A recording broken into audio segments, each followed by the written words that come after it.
seriously at two of the posters. Katie Moran is there and Musha is here. And one of the most interesting things, I was delighted to see them and talk to them about their work. The thing that stood out for me was that the teacher research was developing the understanding of the learners.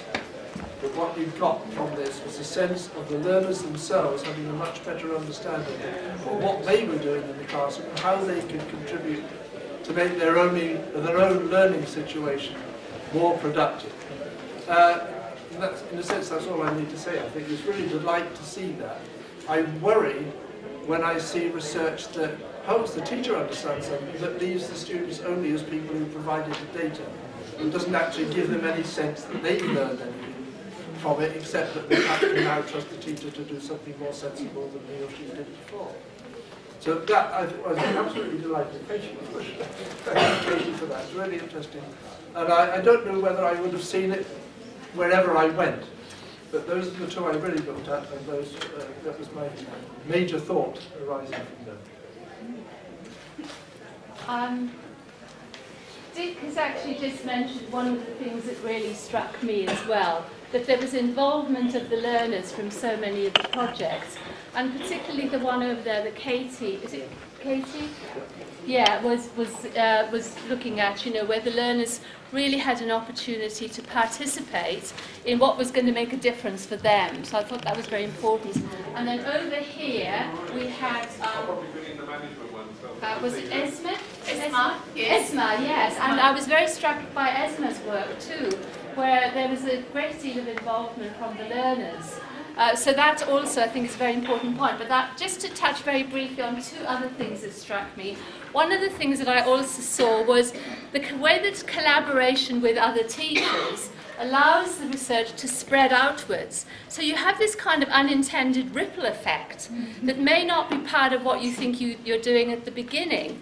So, for example, Becky and Jess talked about how doing their research as a pair of collaborators at their college had really had a huge impact on other people. And you were starting to talk at the end about how it was now being taken up by other teachers. It was grassroots work that was filtering right up to the top of the system, and I think that was very exciting.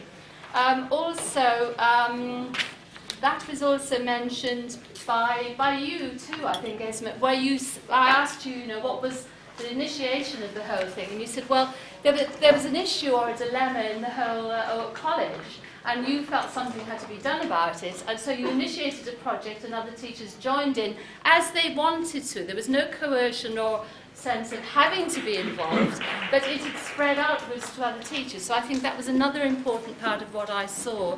And then the third thing, which was here with,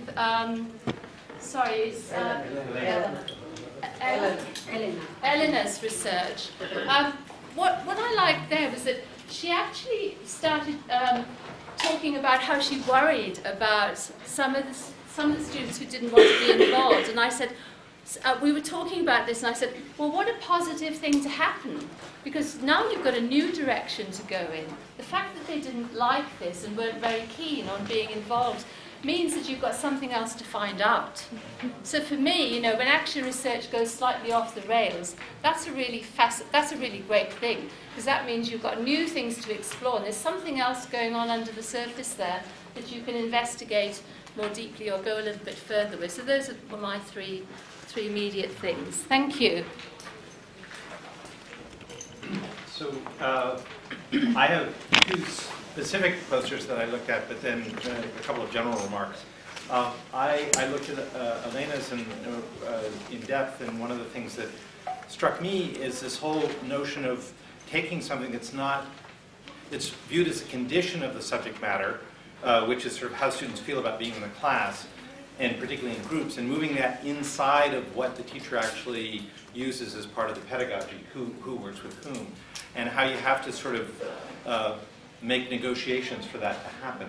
And we talked sort of about the impact of that. The other thing that struck me, I looked at Jessica and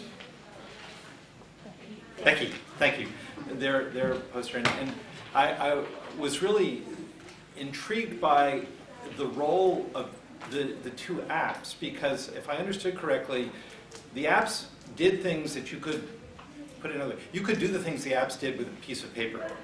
You could keep a tick of how many words somebody was using in a presentation, or you could keep a tick of how many ums and uhs there were in the presentation.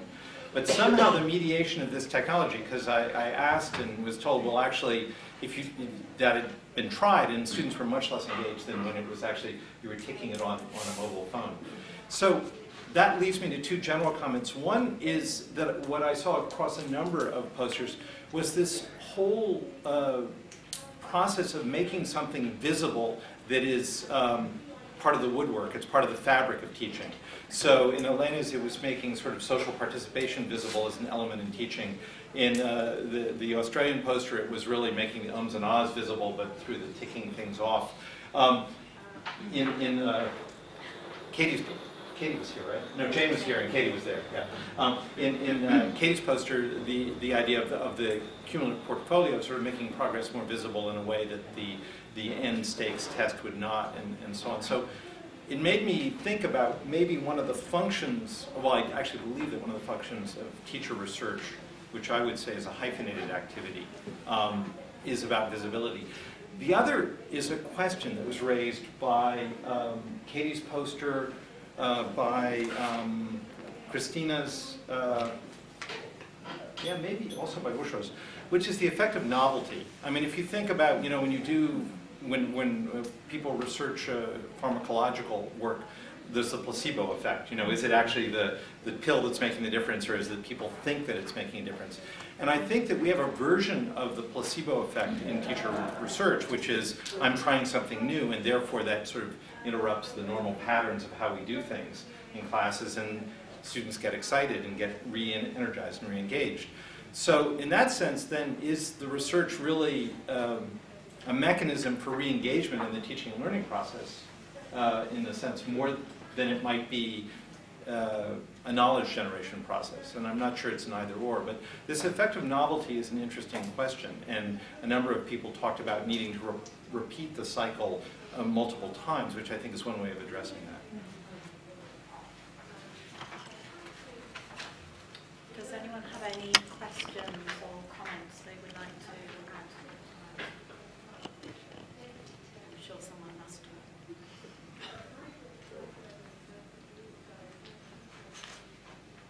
Are you all keen to move on to the next series of post-presentation? I think you clearly are.